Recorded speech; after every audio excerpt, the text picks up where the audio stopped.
So, ayan guys, iluluto na natin yung Thailand.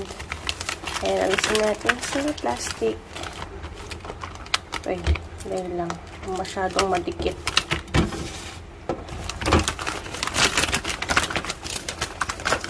Ay, ganun pala siya. Akala ko natatanggal to dito. Ayan guys, lulutuin na natin to. Kung meron tayong mga kapitbahay na Pinoy, maaamoy nila to. Inggitin natin sila. Ayan, mga kapwa kababayan. Ready na kayo? Ayan, maraming oil yung nilagay ko. Tumatalsik ko. Para masarap yung pagkaluto.